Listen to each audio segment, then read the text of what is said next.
PlayStation 1, onde toda a história aqui começou, né, meu parceiro? Foi palco ali para grandes franquias surgirem e várias delas conseguiram fazer a transição de geração com sucesso, né, pro Play 1 para o PlayStation 2, como por exemplo o Resident Evil, né? Teve 4 jogos no PlayStation 1, foi pro Play 2, recebeu ali o Code Verônica, que foi um sucesso. Depois Resident Evil 4 foi um sucesso ainda maior e tudo mais. Mas nem todas as franquias tiveram essa sorte toda. Algumas tiveram aí alguns maus lençóis aí na transição de geração. Vamos dar uma relembrada em alguns desses casos, então bora lá.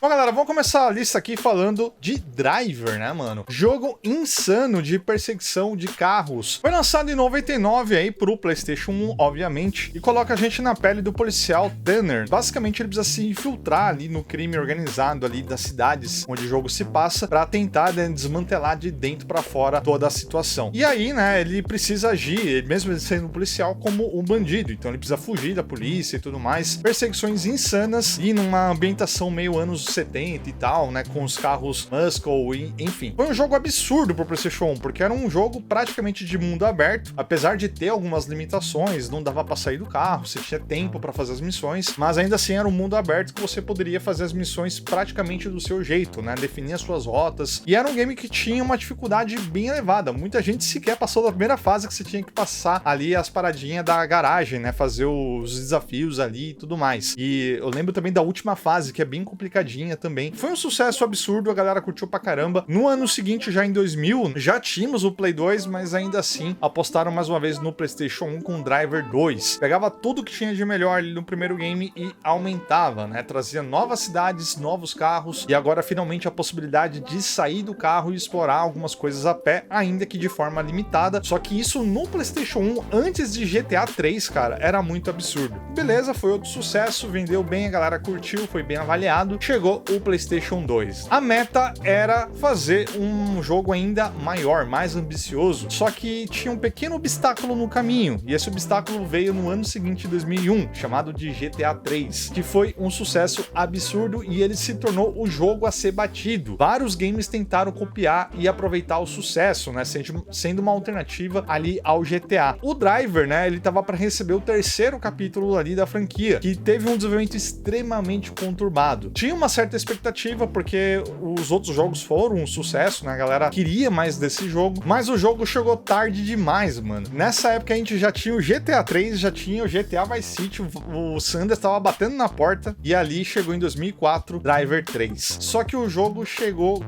de uma forma que você não consegue entender como que os caras levaram mais de 3 anos pra fazer aquilo. O jogo tinha vários problemas de jogabilidade, gráficos, física era bizarra, a dificuldade do jogo era extremamente exagerada, beirava o ridículo ali pra fazer algumas missões. Eu mesmo fiz uma série recentemente, faz uns anos, desse game, né? E, cara, sofri pra fechar ele de novo no final do game ali, na última cidade. Tem umas missões ali que são muito lazarentas. Rendeu vários clipes ali, hilário, né? Na live. Teve uma polêmica também que parece que a Atari, desenvolvedora ali do game, tentou pagar um cafezinho ali pras revistas ali avaliarem bem o game. Não deu muito certo. E na hora que chegou, o jogo tava todo cagado, né? Então foi massacrado pela crítica, pegou todo aquele sucesso do PlayStation 1 ali e basicamente jogou na lama, né? Acabou com a franquia. Depois, alguns aninhos depois, chegou um outro game da franquia que era Driver Parallel Lines, que esse sim é um jogo muito bom, cara, muito bom. Muda a história, muda os personagens, muda a temática, a época, né? Foi o primeiro game ali da franquia que se passava num tempo atual, né?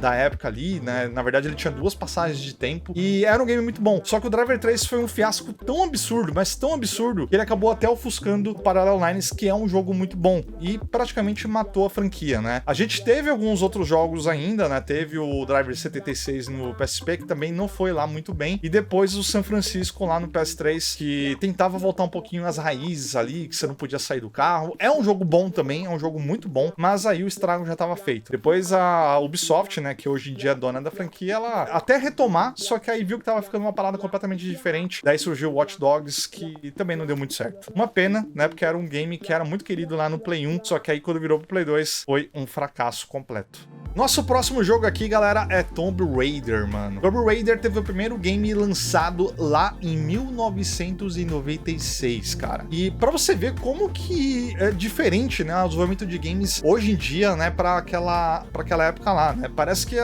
fazer jogo bom naquela época era mais fácil. O primeiro jogo foi um sucesso. Todo ano praticamente saía um Tomb Raider novo. Só no PlayStation 1, meus queridos, só no Play 1 foram 5 jogos. 1, 2, 3, The Last Revelation e o Chronicles. Foram jogos bem recebidos. Talvez o Chronicles ali deu uma quedinha e tal, né? Mas foram jogos bem recebidos, bem avaliados. Você via que tinha uma escalada na qualidade de um jogo pro outro, melhorava ali mecânicas, elementos novos eram introduzidos, melhorava também a jogabilidade, os cenários ficavam cada vez mais interessantes. Você via que tinha uma escalada aí. Virou a geração do PlayStation 2 e a parada saiu aí bastante do controle. É um game que também chegou um pouquinho tarde, né? Chegou em 2003, que é o Tomb Raider Angel of Darkness. Conta mais ou menos o que aconteceu com a Lara Croft no final do Tomb Raider 4, né? O The Last Revelation, que aparentemente ela morre no final do quarto jogo, a gente fica meio sem entender o que aconteceu ali, e aí a resposta vem nesse quinto jogo, nesse sexto jogo, né, na verdade. Seria a continuação do 4 ali, mas o Chronicles, como o nome já sugere, é meio que revisitando algumas fases da vida da Lara Croft. Ele não era exatamente uma continuação, e a continuação veio de fato aí no PlayStation 2. Só que esse game aqui também teve um desenvolvimento um pouquinho conturbado. Quando chegou, galera, era um game todo bugado, com uma câmera toda cagada. Tentaram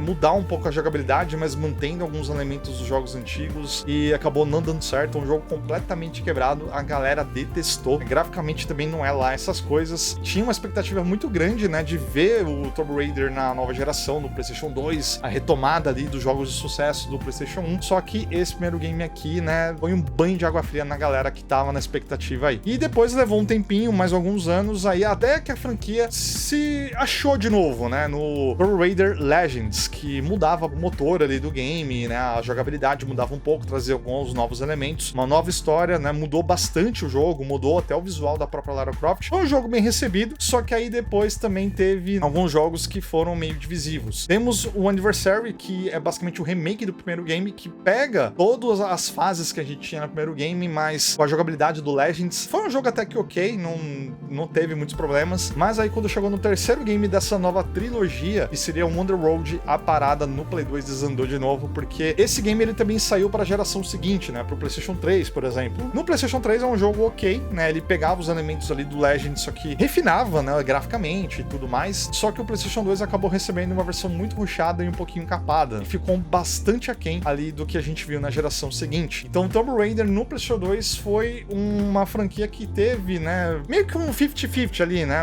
teve momentos bem ruins e momentos até que oks, né, mas ficaram bem aquém também do que a gente viu no PlayStation 1, né, não teve aquele sucesso todo. A franquia foi só se reinventar e voltar nos trilhos mais ou menos, ter alguma relevância na geração do Play 3 com um reboot ali, né, e uma trilogia que a gente teve jogos até recentemente aí. Mas no Play 2 não deu muito certo não. Outra franquia, galera, que teve dias melhores no PlayStation 1, mas não necessariamente foi tão ruim assim no PlayStation 2, mas não conseguiu repetir o sucesso na mesma escala. Syphon Filter, né? É um game de ação e espionagem, foi lançado ali no PlayStation 1 pela 99 Studios. Hoje em dia ali, quem controla a franquia é um estúdio first party, que é a Bend Studios, que fez o jogo ali do Days Gone. Basicamente, galera, nós tivemos uma trilogia ali no PlayStation 1, que a gente controlava o agente Gabe. Foram jogos bem recebidos, ele pegava mais ou menos naquela parada que tava na febre da época, que era Metal Gear 007, né? Metal Gear que teve ali no PlayStation 1, 007 que tava fazendo sucesso absurdo no 64, então essa parada de ter espionagem, stealth e tal, tava muito em alta. E aí, né, a Sony veio com essa franquia nova, Syphon Filter, e deu certo até. É um game interessante, você tem um arsenal bem interessante de armas, a movimentação do personagem é interessante. É um produto da época dele, se você pega pra jogar hoje em dia, talvez você estranhe um pouco, mas na época foi um jogo muito interessante. E a gente também viu uma evolução dos jogos. No 2 ali você podia controlar também a parceira dele, no 3 também ali tinha novos elementos, colocar no multiplayer ali pra você jogar um contra com uns amigos, você via uma escalada. E aí, novamente no PlayStation 2, a expectativa é que o jogo ia chegar com tudo. Só que o primeiro game, galera, dessa franquia, ele foi um pouco estranho. Curiosamente, também é uma franquia que demorou pra chegar no PlayStation 2, foi só em 2004, né? E chegou com Syphon Filter Omega Strain. É um game também que trazia a franquia, né, pro novo console, nova geração, mas trazia o diferencial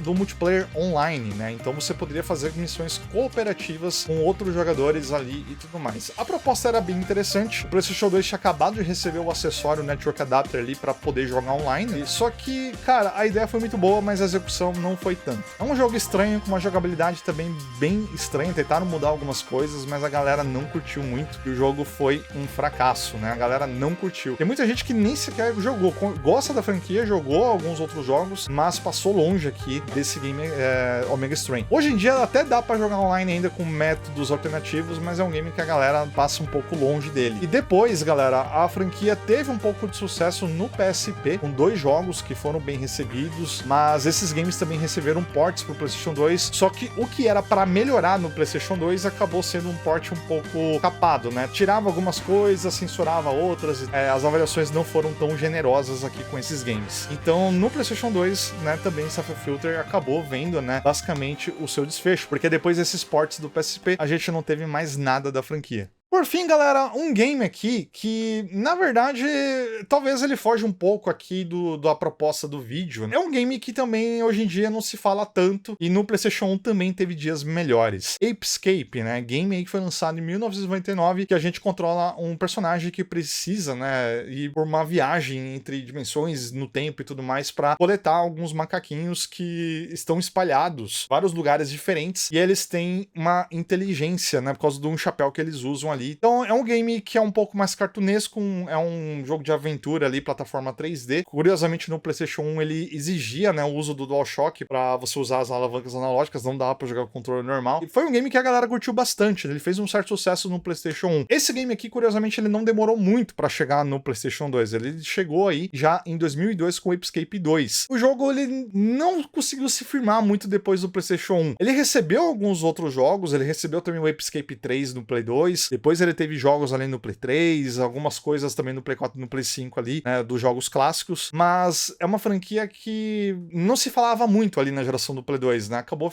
passando um pouquinho esquecida. Hoje em dia, poucos lembram dela, mas foi um game que, novamente, né, ela teve um movimento ali no PlayStation 2, foram jogos bons, não foram jogos ruins, mas ele teve o pico de sucesso, provavelmente, ali no PlayStation 1 mesmo. E hoje em dia é uma das franquias que tá lá na geladeirinha da Sony, abandonadas, e a Sony poderia estar aproveitando e lançando jogos até hoje, né? Mas, enfim, a geladeirinha da Sony é daquelas duplex de 2 portas, de tanta franquia que tá lá congelada, né? Mas, enfim, galera, esse é o vídeo de hoje. Relembrando, né, algumas franquias que não tiveram uma transição do Play 1 para o Play 2 assim, tão fácil, né? Tão memorável. Algumas até um pouco mais turbulentas do que as outras. Bom, galera, espero que vocês tenham gostado do vídeo. Não esqueça de deixar o like, compartilhar e se inscrevam. Um forte abraço, falou, valeu e fui.